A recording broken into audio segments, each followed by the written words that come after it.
Olá, bem-vindos ao programa Professor Menino Responde. Eu sou advogado, professor de Direito. Estou aqui sempre com um tema interessante para vocês. Hoje eu estou com um convidado ilustre aqui, Dr. Jorge Trindade. Ele é advogado, ele é psicólogo, ele é doutor em psicologia, tem um instituto de psicologia jurídica aqui em Porto Alegre, que dá vários cursos na área e tem uma larga experiência na atuação jurídica dentro desses processos que envolvem a psicologia jurídica.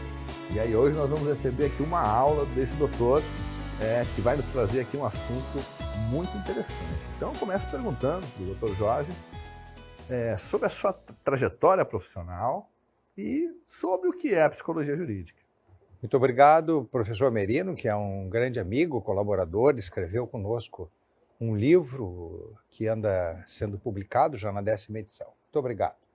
A minha trajetória, pessoal, eu comecei estudando Ciências Jurídicas e Sociais, né, que é a Faculdade de Direito.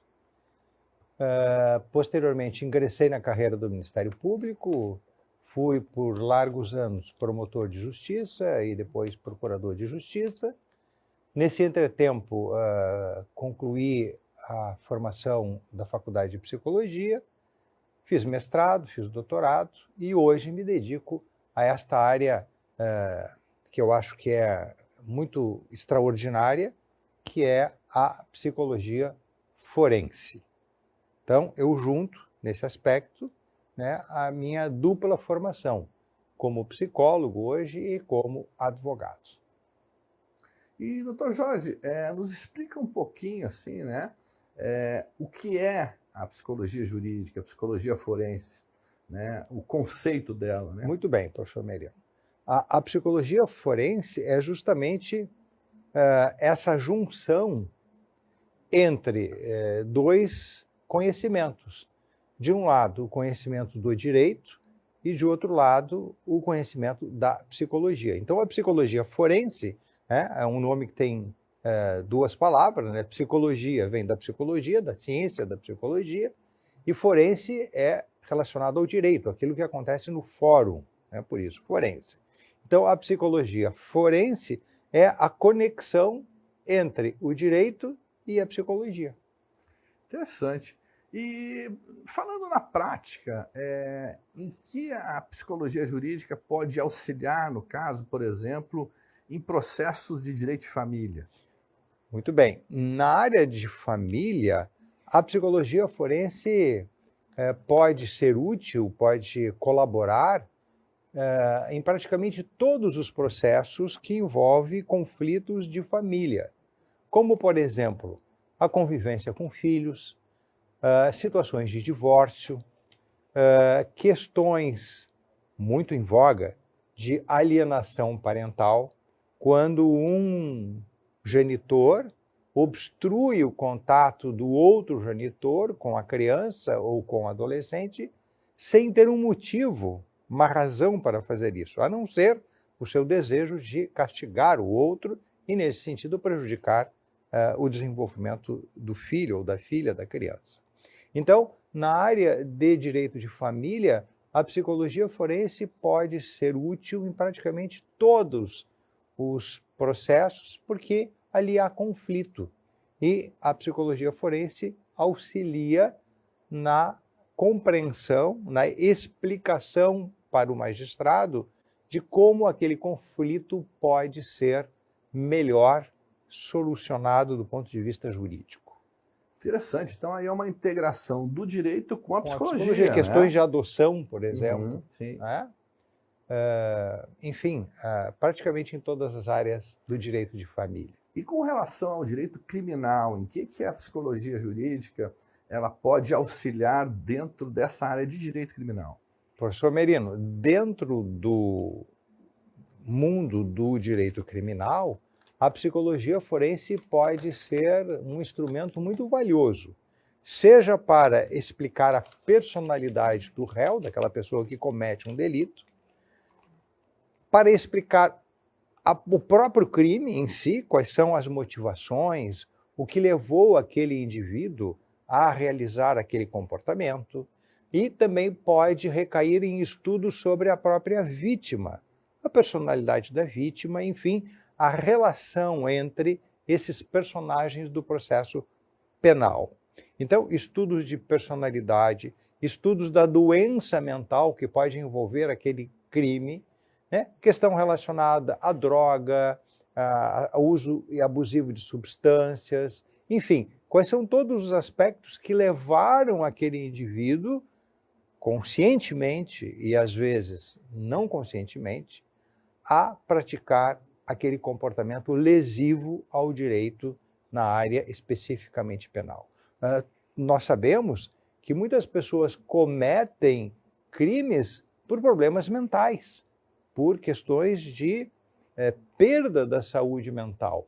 E essas pessoas, evidentemente, pelo direito, elas não merecem ser penalizadas. Elas merecem e necessitam de um tratamento para que aquele comportamento que elas praticaram, que é um comportamento delituoso, não seja mais praticado, para que a sociedade tenha a garantia de que essa pessoa, sendo devidamente tratada e acompanhada, que é o seu problema, ela não virá mais a cometer aquele crime ou outros crimes eventualmente. Doutor, uma coisa que é muita dúvida da população, que se fala muito, é a questão do psicopata, né? O psicopata. E aí todo mundo diz o que é psicopata, o que não é psicopata. Pessoas que matam, assassinos em série. Teve aquele assassino do parque, por exemplo, lá de São Paulo, que matou várias pessoas. O que caracteriza a pessoa ser um psicopata? A psicologia jurídica pode fazer esse estudo e diagnosticar isso? E quais são as características dessa pessoa que comete, por exemplo, um crime em série, esses crimes absurdos assim, e que pode ser caracterizado como psicopata? Explica isso para a gente. Muito bem. Esses crimes geralmente ocupam muito espaço na mídia, né? Há um certo estardalhaço desses crimes, até porque isso impacta toda a população. E aí a população se vincula, quer saber, fica curiosa para compreender aquele comportamento. Felizmente, pessoal, o número de indivíduos psicopatas é muito reduzido. Os psicopatas não estão por aí soltos, todos caminhando na rua. Não é isto, né? A incidência de psicopatia na população em geral, felizmente, é muito baixa. Mas existem indivíduos que cometem crimes, e muitos crimes, muitos delitos, em virtude da sua personalidade ter as características de uma psicopatia. São pessoas insensíveis, são pessoas que geralmente utilizam o processo de sedução, de envolvimento, para conseguirem praticar o seu crime. São pessoas que têm a prática de mentira patológica, mentem por tudo, aquele mundo que elas criam não é um mundo verdadeiro, não é um mundo real. Essas pessoas não têm empatia, ou seja, elas não se comovem com o sofrimento do outro, elas praticam lesões ao patrimônio, à vida, às instituições, mas elas não têm sentimento de culpa. São pessoas destituídas do sentimento de culpa. Como é que isso se resolve na prática? Na prática, existem instrumentos na psicologia forense que são capazes de identificar, pelo estudo da personalidade, se aquele indivíduo é ou não psicopata. Isso se faz através de instrumentos da psicologia forense com relativa segurança, isto é, a margem de erro é muito, muito baixa.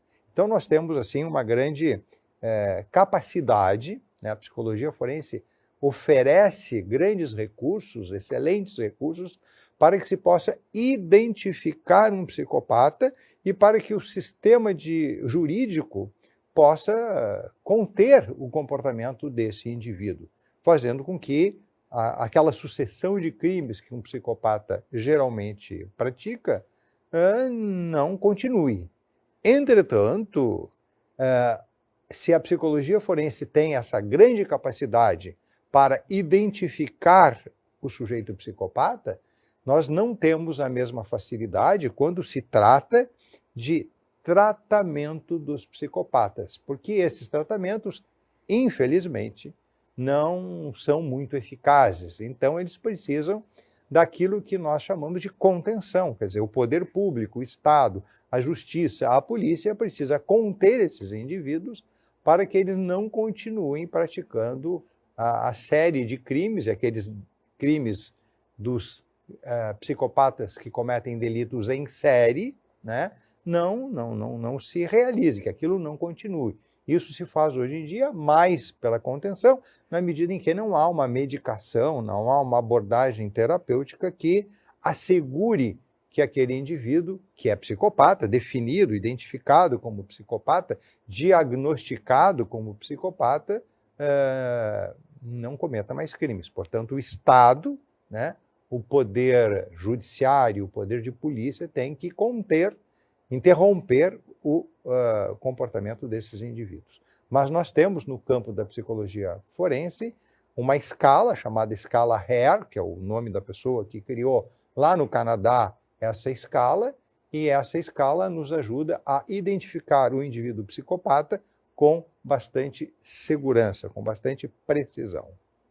O senhor agora falando me levou a lembrar daqueles casos de exploração da internet, né? Agora... De pessoas que seduzem outros pela internet e mentem, né? E obtêm vantagens, dinheiro, favores pessoais, abusos de natureza sexual, né? E podem ter, então, uma correlação entre a psicopatia e a pedofilia, né? Ou então entram em delitos financeiros, tiram dinheiro daqui, fazem golpes lá, né? Ou então ainda, além de fazer esses golpes que andam soltos aí pelas mídias sociais, obtendo muito dinheiro, né, e vantagem financeira, obtém também vantagens de natureza pessoal, né, sexual, se envolve com pessoas, tiram dinheiro das pessoas, né, recebem patrimônio, transferem os patrimônios. Isso é uma coisa caracteristicamente psicopática. Nossa, é uma coisa realmente... há pouco tempo eu vi também um caso da televisão de um sujeito que se identificava como médico, ele tinha fotos nas redes sociais como médico. Não era nada. E não era médico, né? Não era médico. E aí ele fazia as mulheres se apaixonar, né? Aí ele dizia que o hospital dinheiro, atrasou o pagamento, pedia exatamente. Dinheiro, aí a mulher diz, não, ele é um médico, ele é um homem bonito. Isso. Então elas iam lá, pagavam, agora preciso vender o meu carro e dar o dinheiro para ele. Aí depois, quando a mulher estava desconfiada, ia no hospital, não tem nenhum médico com esse nome aqui, não trabalha nenhum médico aqui. Então, o sujeito amava a coisa muito bem feita, e com várias mulheres. Né? É que os psicopatas, embora tenham esse distúrbio de personalidade tão severo, eles têm a inteligência muito alta, ou seja, acima daquilo que a população em geral é a nossa média da inteligência. Então, eles se utilizam desse poder da inteligência para aperfeiçoar os seus comportamentos psicopáticos, gerando grandes prejuízos emocionais, financeiros aos indivíduos, às vítimas. Muito interessante. E agora eu vou falar um pouco da minha área trabalhista, né? O que a psicologia forense pode auxiliar na área trabalhista? Nós temos aí vários casos, por exemplo, de assédio moral, assédio sexual, dano moral no trabalho, pessoas que são perseguidas psicologicamente. Acidentes, né? No campo do trabalho. Acidentes de trabalho também, né? E coisas graves também, casos de racismo, casos de preconceito sexual, pessoas que são efetivamente perseguidas permanentemente pelas chefias e acabam tendo problemas graves. Em que a psicologia forense pode auxiliar nesses casos, doutor? Muito, professor Merino. Desde acompanhar a pessoa que é vítima desses comportamentos, né, assessorando, acompanhando, propondo um tratamento adequado para que a pessoa supere, porque muitas vezes, em virtude de um assédio, a pessoa se torna um paciente deprimido, né, uma pessoa que começa a pensar até mesmo tendo ideias suicidas, né, tem choro fácil, não deseja mais trabalhar, não quer mais sair na rua. Então, a psicologia pode assessorar, acompanhar, tratar essa pessoa que é vítima. E também pode prevenir numa empresa para que esses comportamentos não ocorram. E também auxiliar, quando eles ocorrem, a restaurar o dano moral, né, o prejuízo psicológico, o sofrimento psicológico que aquela pessoa teve, assim como produzir laudos, perícias, né, que demonstrem que aquela pessoa foi assediada, que sofreu, que teve dano psíquico. E também uma coisa que é muito comum é o transtorno de estresse pós-traumático, porque um evento desses, na maioria das pessoas, gera um trauma. Esse trauma precisa ser tratado do ponto de vista psicológico, mas precisa ser acolhido também do ponto de vista jurídico e gerar, né, uma restauração, a reparação de um dano psíquico, de um dano moral. Então, a psicologia, dentro do campo do trabalho, pode ser útil em vários aspectos, né, sendo um recurso cada vez mais utilizado para que essas questões não aconteçam e, se acontecerem, que essas pessoas possam ser cuidadas, tratadas e juridicamente amparadas. Doutor, quais são os prós e contras da lei de alienação parental? Tem muita gente que é contra a lei, que quer revogar a lei, criticam a lei. Queria que o doutor falasse um pouco assim, sobre isso. O que o senhor acha disso? A lei de alienação parental foi um grande avanço que, no Brasil, nós conseguimos conquistar. Entretanto, desde a origem dessa lei, ela vem sendo contestada por grupos que não reconhecem esses benefícios. Atualmente, a lei é do ano de 2010, já sofreu uma alteração e agora, mais do que nunca, ela recebe críticas, né, de grupos que propõem a revogação da lei de alienação parental. No entanto, agora nós teremos o novo Código Civil. Nós não sabemos ainda se o novo Código Civil, que entrará em vigor em breve, irá contemplar ou não a temática da alienação parental. Agora, o fenômeno da alienação parental não foi criado no Brasil, não foi criado por ninguém. A alienação parental é uma questão da relação social intrafamiliar, né, que existe, independentemente da lei, desde que o mundo é mundo. Isso decorre do conflito humano, das dificuldades na relação entre os genitores. Então, o Brasil, a lei não inventou a roda, né? Ela apenas classificou aqueles comportamentos que os legisladores entenderam que eram prejudiciais à saúde da família. Então, nós não inventamos a roda, o Brasil não inventou a roda com a lei de alienação parental. Apenas sistematizou uma questão que é um conflito que acontece no âmbito da família, sobretudo quando há uma ruptura abrupta, quando é, por exemplo, um divórcio. E há um processo judicial muito conflituado em que um genitor procura boicotar o comportamento do outro, fazendo com que a criança não conviva plenamente, adequadamente com esse genitor, com aquele pai ou com aquela mãe, não importa se é homem, se é mulher, são as figuras da família. O prejuízo disso tudo, na verdade, o grande prejuízo, professor Merino, são as crianças e o desenvolvimento saudável do ponto de vista psicológico que essas crianças merecem ter. Doutor, e atualmente, onde é que o senhor exerce as suas atividades? Bom, nós temos uma equipe, o professor Merino conhece bem, uma equipe de psicólogos, advogados, que compõem o que nós construímos com o nome de Instituto de Psicologia, que, para alegria minha, traz o meu nome, Instituto de Psicologia Professor Jorge Trindade, cuja sede principal, aqui em Porto Alegre, fica no bairro Moinhos de Vento. Estamos à disposição para servir, colaborar, esclarecer. E também aqui no programa, o professor Merino responde. E ele responde mesmo.